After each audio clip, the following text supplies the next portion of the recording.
बिस्मिल्लाहिर्रहमानिर्रहीम। Today's topic of discussion is immunology. Immunology के अंदर आप इम्यून सिस्टम की एनाटमी, फिजियोलॉजी और इसकी पैथोलॉजी को स्टडी करते हैं। यानी अगर इम्यून सिस्टम हाइपर एक्टिव हो जाए तो उसकी वजह से ऑटो इम्यून डिजीज हो जाते हैं, और अगर इम्यून सिस्टम डेफिशिएंट हो जाए तो उसकी वजह से इम्यूनो कम्प्रोमाइज्ड इन्फेक्शंस देखने को मिलते हैं। स्टार्ट करते हैं पहले एनाटमी को। तो जो हमारे लिम्फोइड स्ट्रक्चर है, लिम्फोइड का मतलब है लिम्फोसाइट्स बनाने वाले। अब लिम्फोसाइट्स दो तरह के होते हैं, बी लिम्फोसाइट, टी लिम्फोसाइट। एक नेचुरल किलर सेल भी होते हैं लेकिन उसको अलहदा कर दिया। तो जो लिम्फोइड स्ट्रक्चर होते हैं, लिम्फोइड ऑर्गन्स होते हैं, ये कितनी टाइप्स के होते हैं? तो जो आपके लिम्फोइड ऑर्गन्स होते हैं दो टाइप के होते हैं, प्राइमरी और सेकेंडरी। प्राइमरी और सेकेंडरी। जो प्राइमरी लिम्फोइड ऑर्गन्स होते हैं ये वो ऑर्गन्स होते हैं जिसके अंदर आपके लिम्फोसाइट्स की प्रोडक्शन और मैच्योरेशन होती है। लिम्फोसाइट्स की प्रोडक्शन होती है और मैच्योरेशन होती है। अब जो प्राइमरी लिम्फोइड ऑर्गन है आपकी बॉडी में दो होते हैं, एक होता है बी लिम्फोस बोन मैरो, और दूसरा होता है थाइमस होता है। तो जो प्राइमरी लिम्फोइड ऑर्गन है ये क्या करते हैं? लिम्फोसाइट्स की प्रोडक्शन भी करते हैं, लिम्फोसाइट्स की मैच्योरेशन भी करते होते हैं, और इनकी एजुकेशन भी प्रोवाइड करते हैं। पहले जो न्यू न्यू बनते हैं ना, वो सारा प्राइमरी लिम्फोइड ऑर्गन्स के अंदर काम होता है। अब जो प्राइमरी लिम्फोइड ऑर्गन दो तरह के होते हैं, बोन मैरो और थाइमस। एक बात रट्टा मार लेना, B for bone marrow, B for B cells. तो जो बोन मैरो होते हैं ना, इसने सारे इम्यून सेल्स की प्रोडक्शन करनी है, चाहे वो बी सेल हो, चाहे टी सेल हो, चाहे आपके WBC फेगोसाइट्स हो, उन सब की प्रोडक्शन बोन मैरो के अंदर होती है।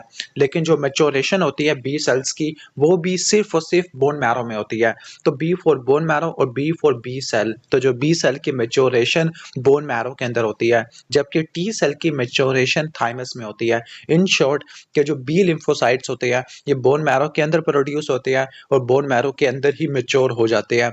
और जो टी लिम्फोसाइट्स होते हैं ये बोन मैरो के अंदर बनते हैं लेकिन मैच्योर कहाँ पे होते हैं? थाइमस के अंदर होते हैं। अब जो आपका बोन मैरो है, बोन मैरो एक प्राइमरी लिम्फोइड ऑर्गन है। और जो बोन मैरो होता है ना, बोन मैरो ये भी दो टाइप का होता है आपकी लाइफ के अंदर।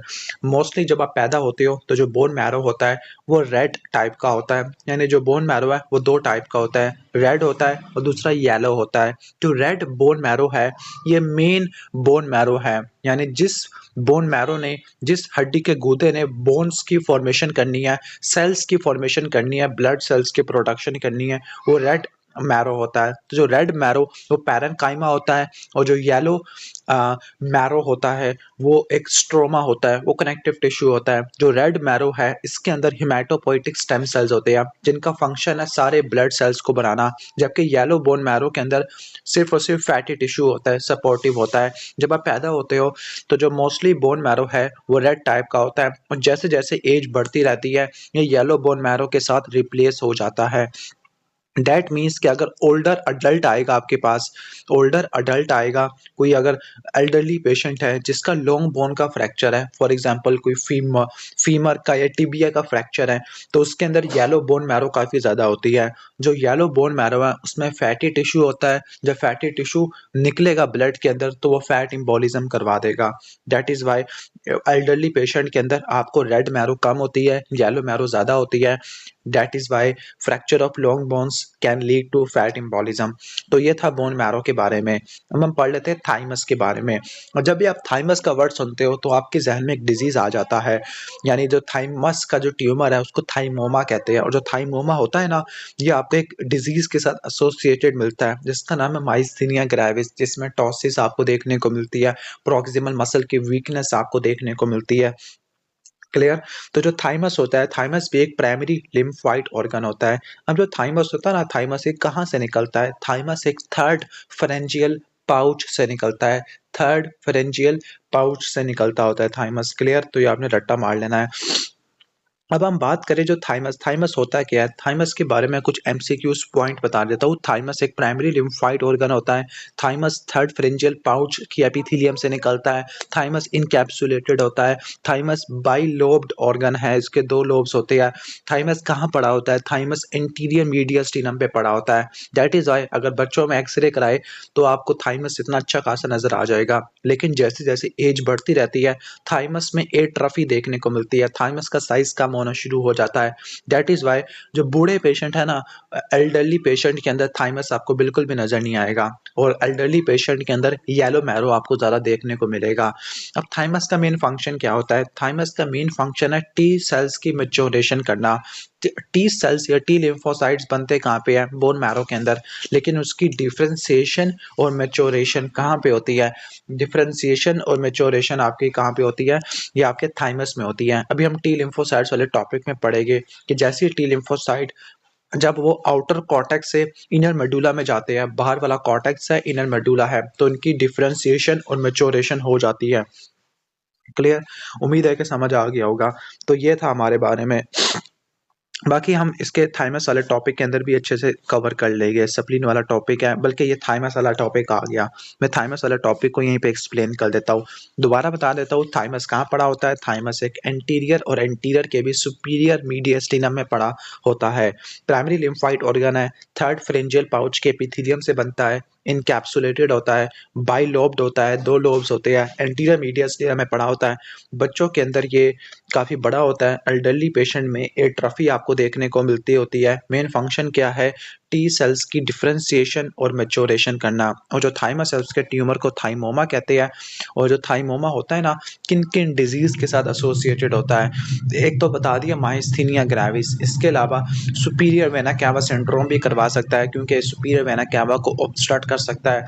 प्योर रेड सेल एप्लेजिया, जिसमें आरबीसीज की प्रोडक्शन नहीं हो पाती, और गुड सिंड्रोम इसके साथ एसोसिएटेड देखने को मिलता है। तो थाइमस के अंदर टी सेल्स की डिफरेंशिएशन भी होती है और मैच्योरेशन भी होती है। और जो थाइमस है इनकैप्सुलेटेड होता है, थर्ड फ्रेंजियल पाउच से होता है, यानी इसकी जो एपिथेलियम है वो एंडोडर्म से राइज करती है, जबकि लिम्फोसाइट्स बोन मैरो से राइज करते हैं, जो कि मेसोडर्मल इन ओरिजिन होता है। और जैसे जैसे थाइमस वाले सेल आउटर कॉर्टेक्स से इनर मेडुला की तरफ जाते हैं, तो उसके अंदर आपको क्या देखने को मिलती है? टी सेल की डिफरेंशिएशन और मैच्योरेशन आपको देखने को मिलती है। उम्मीद है कि समझ आ गया होगा ये वाला। अब थाइमस में 2 चीज़ें होती है, एक होता है कॉर्टेक्स, एक होता है मेडुला। जो कॉर्टेक्स है आउटर पार्ट होता है, मेडुला इनर पार्ट होता है। अब जो कॉर्टेक्स है, कॉर्टेक्स में सेल्स काफ़ी सारे होते हैं। जो कॉर्टेक्स होता है डेंस होता है, यानी कॉर्टेक्स में बहुत सारे सेल्स होते हैं, लेकिन कौन से सेल होते हैं? इमैच्योर सेल होते हैं। तो कॉर्टेक्स में जो इमैच्योर सेल्स है वो आपस में एक दूसरे से पैक हुए होते हैं, एक दूसरे के साथ पैक होते हैं। फिर इसके अंदर कॉर्टेक्स में क्या होता है? कॉर्टेक्स में जो टी लिम्फोसाइट्स है वो पड़े हुए होते हैं। अभी जो टी लिम्फोसाइट्स हैं उनकी पॉजिटिव या फंक्शनल सिलेक्शन होनी है। पॉजिटिव सिलेक्शन का मतलब है कि जो टी सेल्स है, टी सेल्स के पास हमारी बॉडी के सेल्स के रिएक्शन करने की कैपेबिलिटी ना होती हो। क्लियर? तो उसको बोलते हैं पॉजिटिव सिलेक्शन। तो फिर क्या होता है? कॉर्टेक्स में आपकी पॉजिटिव सिलेक्शन होती है। पॉजिटिव सिलेक्शन का मतलब है कि जो टी लिम्फोसाइट्स है ना, हमारे जो नॉर्मल सेल्स होते हैं उनके ऊपर मेजर हिस्टोकम्पैटिबिलिटी कॉम्प्लेक्स MHC1 और MHC टाइप 2 रिसेप्टर्स पड़े हुए होते हैं। तो जो सिलेक्शन होती है, सिलेक्शन के अंदर ऐसे टी लिम्फोसाइट जो रिएक्शन कर जाएंगे हमारे एंटीजन के साथ, उनको उड़ा दिया जाता है, और जो नहीं करते उनको सेव कर दिया जाता है। क्लियर? एक बात आपने रट्टा मार लेनी है। एक मर्तबा ये पॉजिटिव सिलेक्शन हो जाती है, पॉजिटिव सिलेक्शन के बाद ये स्टेप नहीं होगा।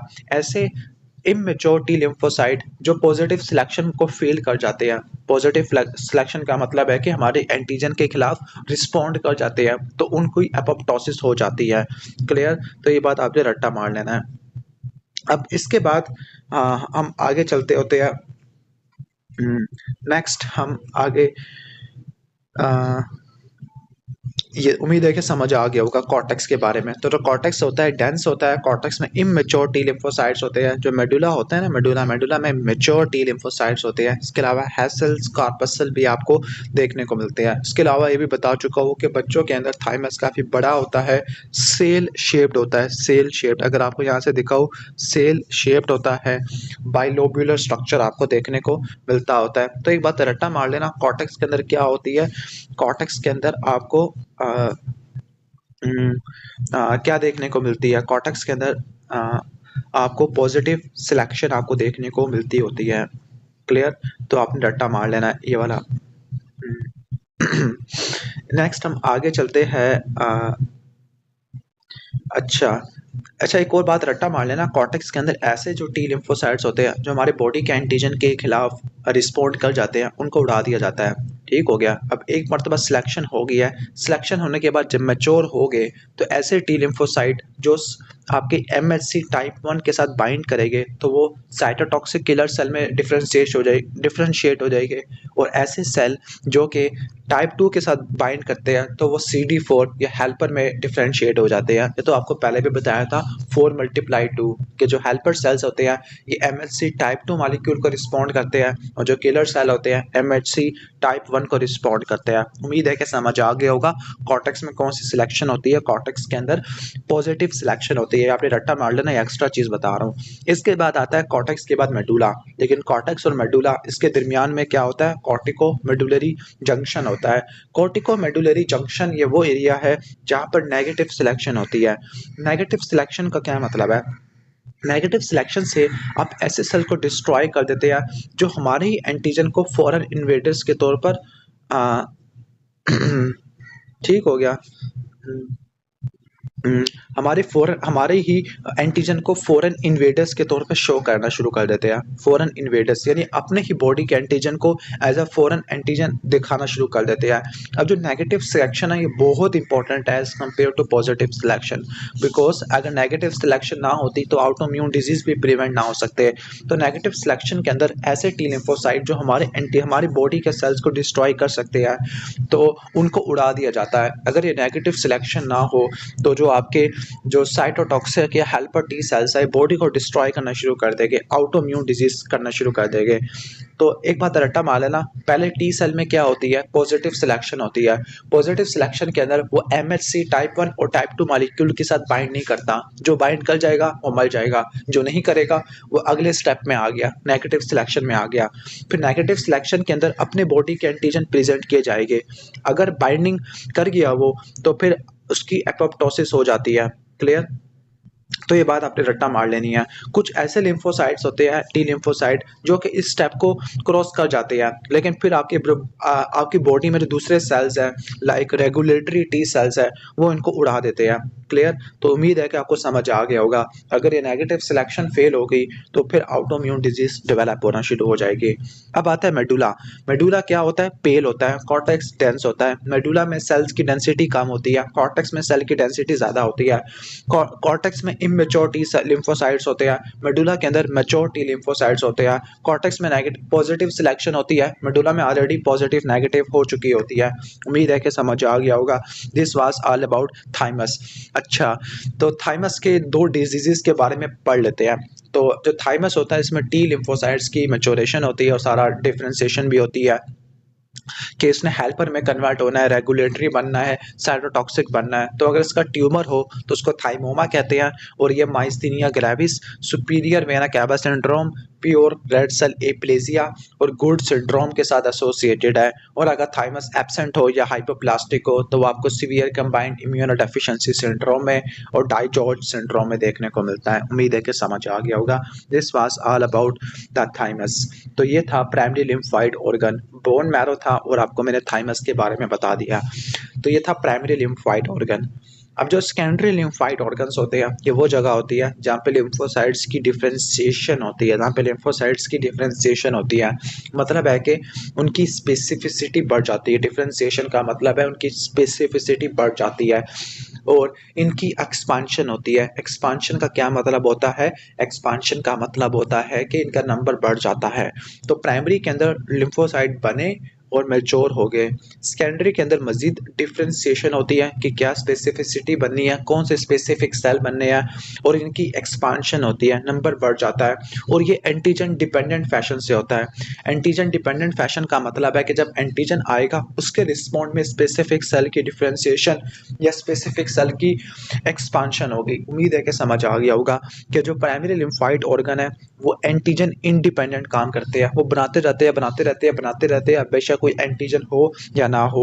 लेकिन सेकेंडरी के अंदर कोई स्पेसिफिक एंटीजन के खिलाफ ही आपको स्पेसिफिक सेल की डिफरेंशिएशन और एक्सपांशन देखने को मिलती है। In short secondary lymphoid organ जब एक्टिव होते हैं जब कोई एंटीजन आपकी बॉडी में मौजूद होता है। अब ये कौन कौन से होते हैं आपकी बॉडी में, अब जो सेकेंडरी वाले होते हैं ना, उसमें आपके स्प्लीन आ जाती है, लिम्फ नोड है, टॉन्सिल्स है, एडिनॉइड्स है, इसके अलावा आपका अपेंडिक्स में भी पैचेस होते हैं, पेयर पैचेस टर्मिनल आइलियम में होते हैं, माल्ट टिश्यू आपको देखने को मिलता होता है। उम्मीद है कि समझ आ गया होगा। ये था आपका बेसिक कॉन्सेप्ट। अब हम आगे चलते हैं। पहला सेकेंडरी लिम्फाइड ऑर्गन जिसको बोलते हैं लिम्फ नोड, इसको क्या बोलते हैं? Lymph node. तो यहाँ लिम्फ नोड की हम हिस्टोलॉजी को एक्सप्लेन करते हैं। तो एक बात रट्टा मार लेना, जो थाइमस है वो भी इनकैप्सुलेटेड था, लिम्फ नोड भी क्या होते हैं? इनकैप्सुलेटेड होते हैं। दूसरा पॉइंट है कि लिम्फ नोड के अंदर आपको ट्राइबिकुले देखने को मिलते हैं। उम्मीद है कि ये नजर आ रहा होगा, ये ट्राइबिकुले, ट्राइबिकुले आपको देखने को मिलते हैं। तो लिम्फ नोड क्या है? इनकैप्सुलेटेड है, ट्राइबिकुलेटेड है, सेकेंडरी लिम्फाइड ऑर्गन्स होते हैं। अब लिम्फ नोड में बहुत सारी क्या होती है? आफ्रेंट वेसल्स होती है। आफ्रेंट वेसल्स बहुत सारी होती है, आफ्रेंट लिम्फेटिक्स काफी सारी होती है जो कि लिम्फ को लेके आती है। इफरेंट वाली जो लेके जाती है वो थोड़ी कम होती है। आफ्रेंट बहुत सारी है, इफरेंट एक या थोड़ी सी होती है। क्लियर? अब लिम्फ नोड में भी ना आपको डिफरेंट पार्ट्स देखने को मिलते हैं। अब लिम्फ नोड में भी आपको डिफरेंट पार्ट्स देखने को मिलते हैं। इसमें भी कॉर्टेक्स होता है, मेडुला होता है और पैराकॉर्टेक्स होता है। Medulla, cortex, paracortex. एक बात रट्टा मार लेना, सबसे पहले लिम्फ कहाँ से कहाँ आएगा? लिम्फ पहले आफ्रेंट लिम्फेटिक वेसल से होता हुआ सब कैप्सुलर साइनस में जाएगा। कैप्सूल से नीचे एक साइनस होती है, उसको बोलते हैं सब कैप्सुलर साइनस। फिर सब कैप्सुलर साइनस से होता हुआ वो जाएगा ट्राइबिकुलर साइनस में, ट्राइबिकुलर साइनस में। उम्मीद है कि समझ आ गया होगा। और ट्राइबिकुलर साइनस से वो जाता जाएगा मेडुलरी साइनस में। जब मेडुलरी साइनस में पास करेगा, मेडुला के अंदर, ये मेडुलरी साइनस नजर आ रही होगी, मेडुलरी साइनस में आपको दिखा नहीं सकता, मेरे पास वो नहीं है, लेकिन ये मेडुलरी साइनस है। अगर आप इस डायग्राम में देखो, आफ्रेंट से आया ट्राइबिकुलर साइनस में, ट्राइबिकुलर साइनस से होता हुआ गया, नहीं, आफ्रेंट से होता हुआ सब कैप्सुलर साइनस में, फिर ट्राइबिकुलर में, फिर मेडुलरी साइनस में। वहाँ पे आपके मैक्रोफेजेस वेट कर रहे होते हैं, वो फिल्टर करते हैं, फिर ये इफ्रेंट से होता हुआ चला जाता है। क्लियर? अब ये आपको फ्लो मैंने एक्सप्लेन कर दिया है। अब ना लिम्फ नोड के 3 स्ट्रक्चर्स होते हैं। मेडुला अंदर वाला पार्ट होता है। अब मेडुला के अंदर डेंसली पैक लिम्फोसाइट्स होते हैं। मेडुला के अंदर क्या होते हैं? डेंसली पैक लिम्फोसाइट्स होते हैं। अब मेडुला वाला पार्ट कहाँ लेबल किया है इन्होंने? जहाँ मेडुलरी कॉर्ड्स हैं। ठीक हो गया? तो लिम्फ नोड के 3 पार्ट्स है।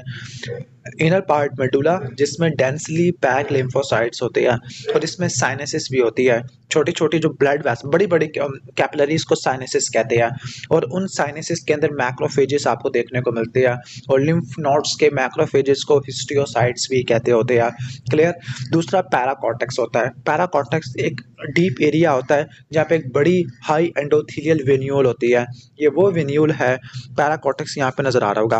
पैराकॉर्टेक्स में क्या होती है? एक बड़ी एंडोथेलियल वेन्यूल होती है जहाँ पर बी और टी लिम्फोसाइट्स ब्लड से एंटर हो जाते हैं। अब जो टी लिम्फोसाइट्स है ना, वो पैराकॉर्टेक्स में काफ़ी ज़्यादा होते हैं, जिसकी वजह से अगर जब भी कोई वायरल एंटीजन आ गया तो टी लिम्फोसाइट्स का नंबर बढ़ जाएगा। यानी जो आपका सेल मीडिएटेड रिस्पॉन्स है वो आपको पैराकॉर्टेक्स की वजह से देखने को मिलता है। और लास्ट में कॉर्टेक्स, तो सबसे आउटर मोस्ट पार्ट होता है। जो कॉर्टेक्स होता है ना, कॉर्टेक्स ये वो जगह है जहाँ पे बी लिम्फोसाइट्स होते हैं और वो फॉलिकल्स बनाना शुरू कर देते हैं। कॉर्टेक्स में क्या था आपके? कॉर्टेक्स में आपके बी लिम्फोसाइट्स होते हैं जो कि फॉलिकल्स बनाना शुरू कर देते हैं। ओके, जो प्राइमरी फॉलिकल्स होते हैं वो डेंसली पैक्ड होते हैं और डोरमेंट होते हैं, इमेच्योर होते हैं। लेकिन जो सेकेंडरी फॉलिकल है, जब एंटीजन आएगा तो ये एक्टिवेट हो जाते हैं और इनके जो सेंटर वाला एरिया, उसको जर्मिनल सेंटर कहते हैं, वो पेल हो जाता है। क्लियर? उम्मीद है कि समझ आ गया होगा। कभी कभार ऐसा होता है कि जो ब्लड स्ट्रीम है, ब्लड स्ट्रीम में से कोई एक, कहने का मतलब है एक ऐसा आरबीसी आ गया जिसके अंदर आपको हीन्स बॉडी देखने को मिल रही है। इस हीन्स बॉडी को मैक्रोफेजेस जब रिमूव करेंगे तो बाइट सेल्स बन जाएगा। और बाइट सेल्स आपको पता है कौन सी डिजीज में होते हैं? ग्लूकोज 6 फॉस्फेट डिहाइड्रोजिनेस डेफिशिएंसी के अंदर। तो यह था लिम्फ नोड के बारे में। जल्दी से इसको रिवाइज कर लेते हैं। तो लिम्फ नोड एक सेकेंडरी इनकैप्सुलेटेड ट्राइबिकुलेटेड ऑर्गन होता है जिसके बहुत सारे आफ्रेंट होते हैं, लेकिन इफ्रेंट एक ही होता है, इनकैप्सुलेटेड होता है। इसका फंक्शन क्या होता है कि मैक्रोफेजेस फिल्ट्रेशन करते हैं। और मैक्रोफेजेस कहाँ पे होते हैं? मेडुलरी साइनसिस के अंदर, मेडुलरी साइनसिस के अंदर। Number 2, circulation of B and T lymphocytes. जो बी लिम्फोसाइट्स हैं वो कॉर्टेक्स में होते हैं हैं, फॉलिकल्स बनाते हैं। और जो टी लिम्फोसाइट्स होते हैं ये पैराकॉर्टेक्स में देखने को मिलते होते हैं और immune response activation secondary follicles की फॉर्म में। ठीक हो गया। तो जो फॉलिकल होते हैं आउटर कॉर्टेक्स में होते हैं, ये वो जगह है जहाँ पे बी लिम्फोसाइट माइग्रेट करते हैं, फॉलिकल्स बनाते हैं, प्रोलिफरेट करते हैं। दो तरह के होते हैं, जो प्राइमरी फॉलिकल डेंस होते हैं, इमेच्योर या इनएक्टिव होते हैं, लेकिन जो सेकेंडरी फॉलिकल है ये थोड़े से पेल हो जाते हैं सेंट्रल एरिया में और ये एक्टिव होते हैं। मेडुला मेडुला में बहुत सारे कॉर्ड्स होते हैं। कॉर्ड्स किससे बने होते हैं? क्लोजली पैक लिम्फोसाइट्स और plasma cells, closely pack lymphocytes और प्लाज्मा सेल्स। और इसके दरमियान में क्या होती है? साइनेसिस होती है। साइनेसिस में रेटिकुलर सेल जो कि सपोर्ट प्रोवाइड करते हैं, और मैक्रोफेजिस जिसको हिस्टियोसाइट कहते हैं जो फिल्टर करते हैं। और जो मेडुलरी साइनेसिस है वो किससे कम्युनिकेट करती है? Efferent lymphatic vessel. पहले आफरेंट आया, फिर उससे सब कैप्सुलर साइनस आया, फिर ट्राइपिकुलर साइनस आया, फिर मेडुलरी साइनस आया, फिर इफरेंट वेसल्स आ गई है। फिर इसके बाद लास्ट पार्ट है पैराकॉर्टेक्स। पैराकॉर्टेक्स में टी सेल्स होते हैं और ये वो एरिया जो बिल्कुल दरमियान में पड़ा होता है। इसमें एक बड़ी सी विन्यूल होती है जिसके अंदर बी और टी लिम्फोसाइट ब्लड से एंटर होते हैं। टी लिम्फोसाइट यहीं जमा हो जाते हैं और बी लिम्फोसाइट फॉलिकल में चले जाते हैं। और जो पैराकॉर्टेक्स है इसमें चूंकि टी लिम्फोसाइट्स होते हैं, तो अगर ये पैराकॉर्टेक्स से इसे डेवलप ना हो पाए तो टी सेल इम्यूनोडेफिशिएंसी हो जाती है। This is called DiGeorge syndrome. जो पैराकॉर्टेक्स है ये सेल मीडिएटेड रिस्पॉन्स में पार्टिसिपेट करता है, जबकि आपका फॉलिकल या कॉर्टेक्स ये ह्यूमोरल रिस्पॉन्स में पार्टिसिपेट करता है, एंटीबॉडी वाला। यानी जब भी कोई वायरल एंटीजन आ गया, एप्स्टीन बार वायरस आ गया, तो पैराकॉर्टेक्स इनलार्ज हो जाएगा। जब पैराकॉर्टेक्स इनलार्ज हो जाएगा तो लिम्फ नोड का साइज भी बढ़ जाएगा और लिम्फ एडिनोपैथी होती है। तो अगर वायरस का इन्फेक्शन हुआ तो लिम्फ नोड सूज जाएंगे, और अगर बैक्टीरिया का इन्फेक्शन हुआ तो फॉलिकल्स की इनलार्जमेंट देखने को मिलती है। उम्मीद है कि समझ आ गया होगा। क्लियर? तो तो ये था सेकेंडरी लिम्फाइड ऑर्गन, आपका लिम्फ नोड हो गया। अब लिम्फेटिक ड्रेनेज एक्सप्लेन की गई है, उसको मैं एक्सप्लेन करता हूँ बाद में भी। अभी हम यहाँ पर देख लेते हैं स्प्लीन को। स्प्लीन के बारे में पढ़ लेते हैं। थाइमस को ऑलरेडी हम कवर कर चुके हैं, स्प्लीन के बारे में पढ़ लेते हैं। जो स्प्लीन है जिसको उर्दू में तिल्ली कहते हैं, ये एक रेटिकुलो एंडोथीलियल सिस्टम का पार्ट होता है। रेटिकुलो एंडोथीलियल सिस्टम का मतलब है मोनोसाइट मैक्रोफेज सिस्टम के। जो मोनोसाइट्स है स्पेसिफिक टिश्यू में जाने के बाद मैक्रोफेजेस बन जाते हैं। अब जो स्प्लीन है ना, स्प्लीन के दो पल्प होते हैं, स्प्लीन के दो पार्ट होते हैं। रेड पल्प होता है, व्हाइट पल्प होता है। रेड पल्प, आर से रेड पल्प और आर से आरबीसी। तो रेड पल्प में क्या होते हैं? बहुत सारे आरबीसीज होते हैं, और जो व्हाइट पल्प है इसमें बहुत सारे क्या होते हैं? डब्ल्यूबीसीज होते हैं। तो जो रेड पल्प होता है ना, इसमें अब हम स्ट्रक्चर देख लेते हैं रेड पल्प का। रेड पल्प में क्या होते हैं? बड़ी बड़ी कैपिलरीज होती है जिसको क्या बोलते हैं? साइनोसॉइड्स बोलते हैं, साइनोसॉइड्स बोलते हैं। इसमें बहुत सारे सुराख होते हैं जिससे ना आरबीसी फिल्टर हो जाते हैं। जो रेड पल्प है इसमें क्या होती है? साइनोसॉइड्स होते हैं, रेटिकुलर कनेक्टिव टिश्यू होता है जो कि टाइप 3 कनेक्टिव टिश्यू है। इसके अलावा बहुत सारे साइनोसॉइड्स होते हैं, उनमें ना साइनोसॉइड्स बड़ी बड़ी कैपिलरीज हैं। कैपिलरीज की जो बेसमेंट मेम्ब्रेन है उसमें फेनेस्ट्रेशन होती है, सुराख होते हैं जिससे आरबीसीज की फिल्ट्रेशन होती है। ऐसे आरबीसीज जो ओल्डर होते हैं, पुराने होते हैं, जो थोड़े से फ्रेजाइल होते हैं, जब वो इस साइनोसॉइड से गुजरते हैं बल्कि वो साइनोसॉइड में फिल्टर हो जाते हैं, और जब वो साइनोसॉइड्स में फिल्टर हो जाते हैं तो वहाँ पे स्प्लीन के मैक्रोफेजेस उनको खा जाते हैं। क्लियर? जो व्हाइट पल्प होता है ना, व्हाइट पल्प, जो व्हाइट पल्प है इसमें क्या होता है? व्हाइट पल्प में डब्ल्यूबीसीज देखने को मिलते हैं। सबसे पहले देख लेते हैं व्हाइट पल्प में क्या है। व्हाइट पल्प में एक लिम्फॉइड शीथ होती है जिसको बोलते हैं पेरी आर्ट्रियोलर लिम्फॉइड शीथ। नाम से लग रहा है कि आर्ट्रियोल के को कवर करने वाली शीथ बना रही है, पेरी आर्ट्रियोलर लिम्फॉइड शीथ। क्लियर? ठीक हो गया। और इस शीथ के अंदर क्या क्या होते हैं? टी सेल्स होते हैं और फॉलिकल्स होते हैं। जब भी वर्ड फॉलिकल्स आ जाए ना तो रट्टा मार लेना, these are the dense aggregation of B lymphocytes. तो बी लिम्फोसाइट्स वाले फॉलिकल्स होते हैं, बी लिम्फोसाइट्स, और टी सेल्स वाली शीथ होती है। और दरमियान में क्या होता है? आपको मार्जिनल जोन देखने को मिलता है, दोनों के मार्जिन पे आपको देखने को मिलता है। एक बात रट्टा मार लेना कि स्प्लीन के फंक्शन क्या होते हैं।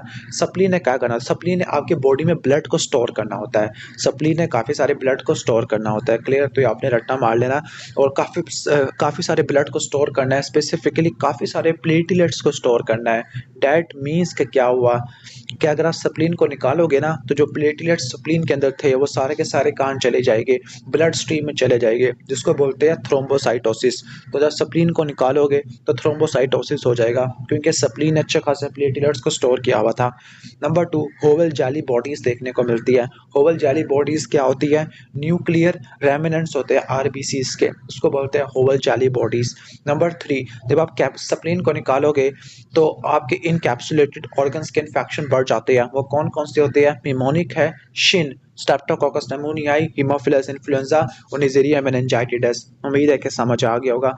These are the main function of spleen. और अगर कोई पेशेंट को एब्स्टीन बार वायरस का इन्फेक्शन होता है तो उसमें स्प्लीनोमेगाली हो जाती है।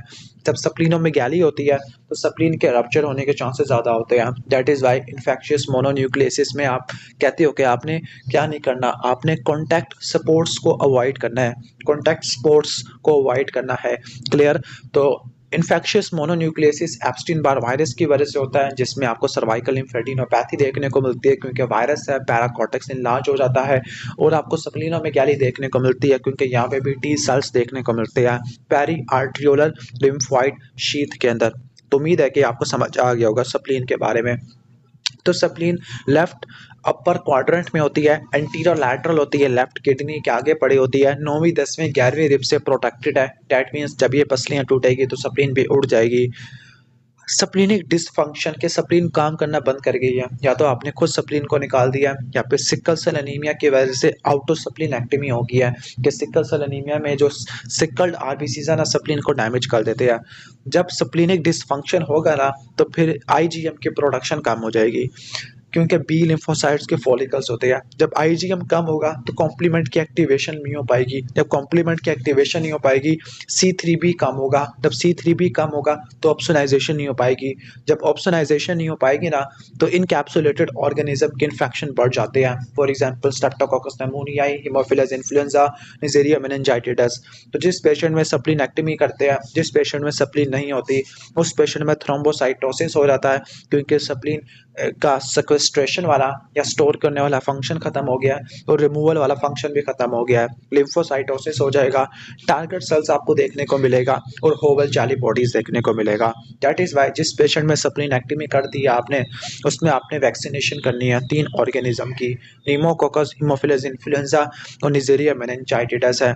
अब इसमें 3 पार्ट्स होते हैं। हिस्टोलॉजी की बात करें, पेरी आर्ट्रियोलर लिम्फेटिक शीथ जिसमें टी सेल्स होता है, व्हाइट बल्ब में होती है, फॉलिकल्स जिसमें बी सेल्स होते हैं, व्हाइट बल्ब में होते हैं, और मार्जिनल जोन जिसमें मैक्रोफेजेस और स्पेशलाइज्ड बी सेल्स होते हैं। पता है कि जो बी सेल्स हैं वो भी एंटीजन प्रेजेंटिंग सेल्स होते हैं। ये करते क्या है, ये एंटीजन को कैप्चर करते हैं, डाइजेस्ट करते हैं, प्रोसेस करते हैं और प्रेजेंट करते हैं टी लिम्फोसाइट्स के लिए, और ये दरमियान में होते हैं। तो ये था हमारी बेसिक एनाटमी। तो हमने प्राइमरी और सेकेंडरी लिम्फोइड ऑर्गन्स के बारे में स्टडी कर लिया। अब हम लिम्फेटिक ड्रेनेज ऑफ बॉडी के बारे में देख लेते हैं, बस सुपरफिशियल देख लेते हैं, कुछ ज़्यादा डिटेल में नहीं जाते। अब आपकी बॉडी में जो लिम्फ नोड्स होते हैं ना वो एक पार्टिकुलर एरिया को ड्रेन करते हैं, और जब उस पार्टिकुलर एरिया की डिजीज़ होगी तो लिम्फ नोड का साइज भी बढ़ जाएगा। तो सबसे पहला है सबमेंटल और सबमैंडिबुलर। सबमेंटल और सबमैंडिबुलर ये किसको ड्रेन करते हैं, सबमेंटल और सबमैंडिबुलर आपकी ओरल कैविटी को, एंटीरियर टंग को और लोअर टिथ को ड्रेन करते हैं। क्लियर, ठीक हो गया। अब मैं आपको इंडिविजुअल लिम्फ नोड्स के बारे में इतना ज़्यादा डिटेल से एक्सप्लेन नहीं कर सकता, बस सब मैंडिबुलर टंग के लिए और सब मेंटल लोअर लिप के लिए होती है। यानी डैट मीन्स कि अगर कोई ओरल कैविटी की मैलिग्नेंसी है तो इसमें सब मैंडिबुलर लिम्फ नोड की इनलार्जमेंट होती है, या अगर लोअर लिप की मैलिग्नेंसी है तो सब मेंटल लिम्फ नोड की होती है इनलार्जमेंट। फिर है डीप सर्वाइकल।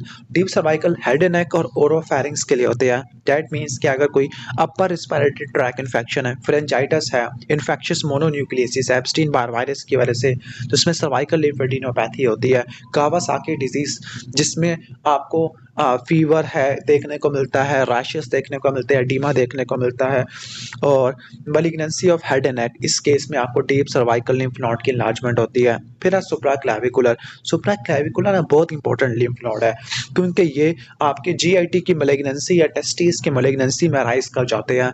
क्लियर। अब जो सुप्राक्लैविकुलर है राइट साइड पे राइट हेमीथोरैक्स है, लेकिन जो लेफ्ट साइड वाले हैं ना वो एब्डोमेन और पेल्विस को भी ड्रेन करते हैं। दैट मींस स्टोमक की मैलिग्नेंसी है, कोई जेनिटो यूरिनरी ट्रैक्ट की मैलिग्नेंसी है, वो लेफ्ट वाले को इन्वॉल्व करती है। इसके बाद मीडियास्टिनल ट्रैकिया और एसोफेगस के लिए होते हैं। तो अगर टीबी होता है, सार्कोइडोसिस है, मीडियास्टिनल ट्रैकिया एसोफेगस के लिए, हाइलर वाले लंग्स के लिए। तो हाइलर लिम्फेडिनोपैथी टीबी में और सार्कोइडोसिस में होती है। टीबी में यूनिलैटरल होती है, एसिमेट्रिकल होती है, सार्कोइडोसिस में बायलैटरल होती है। लंग कैंसर में भी लिम्फ नोड बढ़ जाते हैं और ग्रैनुलोमेटस डिजीज में भी बढ़ जाते हैं। वैसे सार्कोइडोसिस भी ग्रैनुलोमेटस है। जो एक्सिलरी लिम्फ नोड होते हैं ना, ये मेनली अपर लिम्ब और ब्रेस्ट के लिए होते हैं और स्किन अबव द अम्प्लाइकस। तो अगर ब्रेस्ट की इन्फ्लेमेशन है या ब्रेस्ट कैंसर है उसमें ये बढ़ जाते हैं।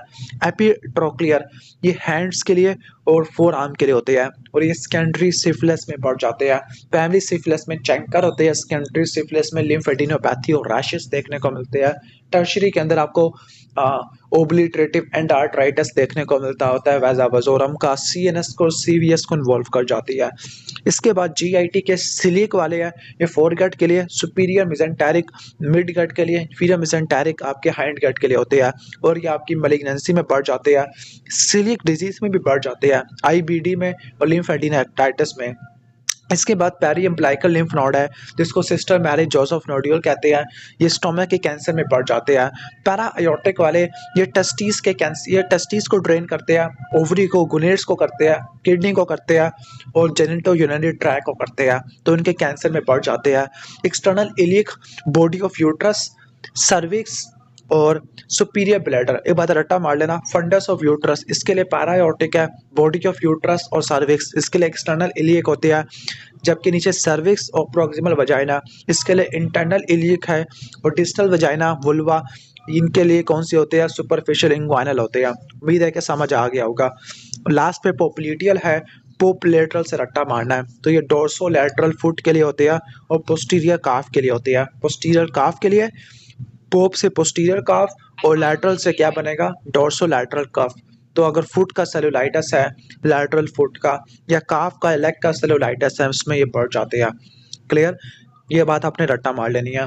अब इनकी जो ड्रेनेज होती है सारे लिम्फ नोड्स की, वो डक्ट के थ्रू होती है। डक्ट आपकी बॉडी में दो होती है, राइट लिम्फेटिक डक्ट और thoracic duct. Right lymphatic duct और थोरैसिक डक्ट। तो पहली बात है कि आपने क्या करना है, आपने पूरी बॉडी को दो हिस्सों में डिवाइड करना है, अबव डायाफ्राम और लोअर डायाफ्राम। जो अबव डायाफ्राम है उसको भी आपने दो में डिवाइड करना है, राइट और लेफ्ट। तो अबव डायाफ्राम की जो राइट साइड है उसको ड्रेन करने वाला राइट लिम्फेटिक डक्ट है और लेफ्ट साइड, लेफ्ट यानी लेफ्ट हेमीथोरैक्स है और पूरी जो आपकी बॉडी है वो कहाँ जाती है, थोरैसिक डक्ट में जाती है।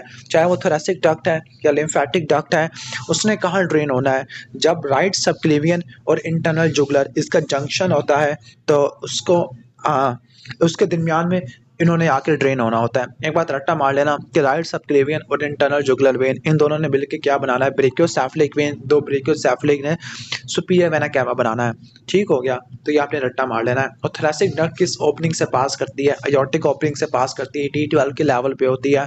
और अगर थोरैसिक डक्ट रप्चर हो जाती है तो काइलोथोरैक्स हो जाएगा। उम्मीद है कि समझ आ गया होगा।